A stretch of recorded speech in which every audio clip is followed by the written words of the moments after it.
La date de vendredi 9 octobre 2015, minuit, marque le début officiel de la campagne électorale du scrutin présidentiel du 25 octobre 2015 en Côte d'Ivoire.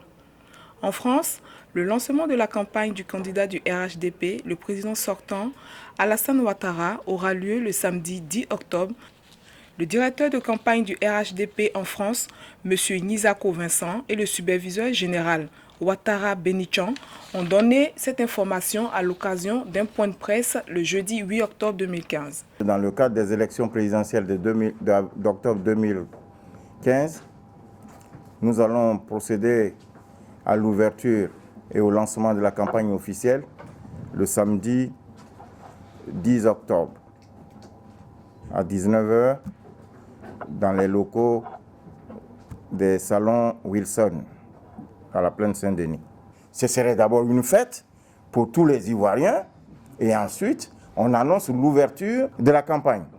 Une fois que la campagne est ouverte, ce 10, alors nous allons dérouler. Nous allons dérouler le programme du candidat Ouattara.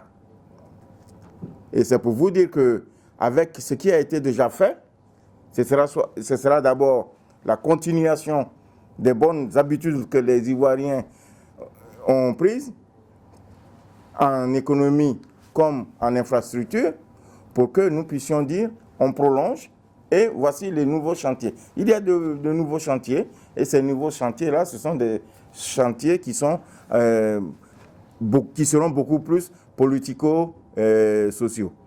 Un échange avec les journalistes leur a permis de répondre à quelques préoccupations relatives à ce scrutin. Vous avez dit tout à l'heure que M. Benitian qui est là, va vous aider à entrer dans les milieux hostiles.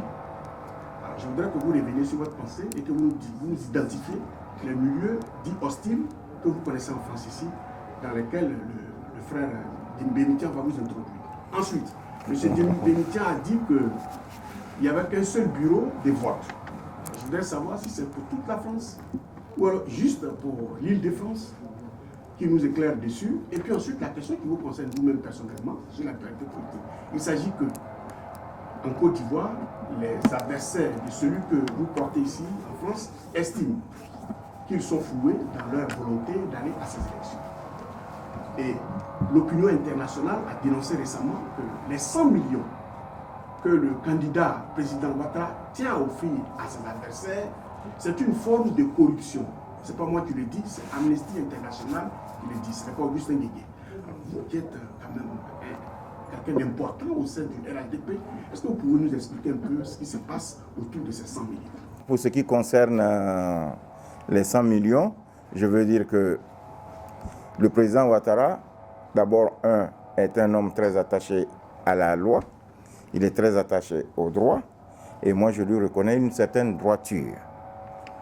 De ce fait, les 100 millions sont des fonds qui auraient pu, si la représentation nationale était partie jusqu'au bout de la mise en place d'un cadre légal, aurait pu être considéré, aurait pu être légal. Mais étant donné que nous sommes dans une élection et compte tenu du fait que les électeurs, si on a engagé une piste concernant l'aide à apporter aux candidats et que cela n'a pas abouti à des lois à appliquer, mais le président de la République s'inscrit dans l'esprit de ce qui aurait pu être une loi et donc fait débloquer à l'État de Côte d'Ivoire ces 100 millions. Donc il n'y a pas là de la corruption. Les gens peuvent le penser. C'est vrai que pour certains, chaque fois que des choses se passent en Afrique, on pense que c'est de la corruption, ça se passe dans un état sauvage. Non. Les candidats ont refusé les 100 millions. Oui, c'est qu'ils n'ont pas compris l'esprit dans lequel le président Ouattara inscrit l'attribution de ces 100 millions. Vous êtes sans ignorer que depuis que la Côte d'Ivoire existe, de façon officielle, enfin, ou du moins depuis qu'on est indépendant, depuis qu'on a un président, c'est la première fois que l'État ivoirien s'est doté d'un ministère des Ivoiriens de l'extérieur. Donc c'est inédit. On avait certes une direction des Ivoiriens de l'extérieur qui existait, je pense, depuis 2002, mais qui était une direction, j'allais dire, comateuse. Elle a été ressuscitée, elle a été réveillée et elle est extrêmement active. Et je salue ici donc le directeur général des Ivoiriens de l'extérieur qui abat un travail formidable au nom d'Isiaka Konaté. À côté de cela, il y a eu donc pas mal de projets pour la diaspora que le président donc, Alassane a eu à prendre. Il s'agit très prochainement donc, de la mise en place d'un haut conseil, parce qu'on se plaint toujours de la cacophonie, un peu partout. On ne sait pas qui nous représente. Et quand l'État veut discuter, il n'a pas toujours le bon interlocuteur. Ou soit quand il a même un interlocuteur, on trouve qu'il n'a pas le bon costume, ou n'a pas le bon parti politique, il n'a peut-être pas la bonne taille, il ne nous représente peut-être pas. Et la raison pour laquelle il y aura un haut conseil. À côté de ça, vous savez tous que la diaspora ivoirienne, elle est extrêmement pétrie de connaissances et de compétences.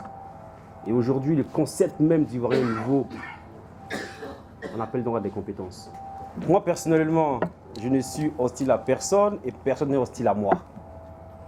Vous voyez, même, j'ai même été gentiment et affectueusement baptisé l'ami des associations, ce n'est pas pour rien. J'ai été parrainé il n'y a pas longtemps une soirée organisée par les filles patriotes qui louent constamment des cars pour aller à La Haye. Je ne voyais pas en face de moi des filles patriotes, mais je voyais des Ivoiriennes. On vous remercie beaucoup. Merci.